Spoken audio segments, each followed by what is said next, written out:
Bonjour et merci de nous rejoindre pour les perspectives du jour. Et nous allons aborder aujourd'hui l'évolution de la paire dollar-yen. Thomas va nous donner ses perspectives depuis notre station de trading. La paire dollar-yen a légèrement progressé au cours des dernières sessions en hausse de 0,3% lors de la dernière. La DX s'installe dans la zone positive. La paire sterling-dollar a enregistré de légères pertes lors des 3 dernières sessions en baisse de 0,3% lors de la dernière session. Le ROC reste négatif. L'action Nike a effectué une légère correction, gagnant 0,9% lors de la dernière session. L'ATR se dirige vers la zone de forte volatilité.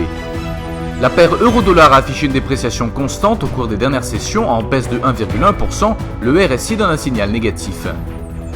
Merci Thomas. Passons aux dernières nouvelles dans le monde financier.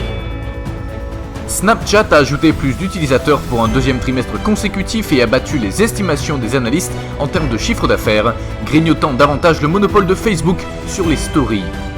Le pétrole a grimpé à près de $64 après que le chef du commandement central américain a déclaré que les États-Unis avaient peut-être abattu un deuxième drone iranien. Le Premier ministre palestinien a déclaré que son gouvernement envisageait d'utiliser la crypto-monnaie comme alternative au shekel israélien. Merci Thomas.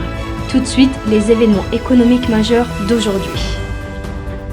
L'évolution AIE des stocks de gaz naturel aux États-Unis sera publiée à 14h30 GMT, le climat IFO des affaires en Allemagne à 8h GMT, la décision de la BCE sur les taux d'intérêt à 11h45 GMT, les renouvellements des inscriptions au chômage aux États-Unis à 12h30 GMT, les stocks de gros aux États-Unis à 12h30 GMT et les commandes de biens d'équipement hors défense aux États-Unis à 12h30 GMT.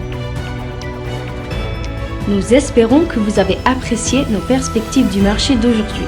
De la part de toute l'équipe, nous vous souhaitons une journée de trading productive.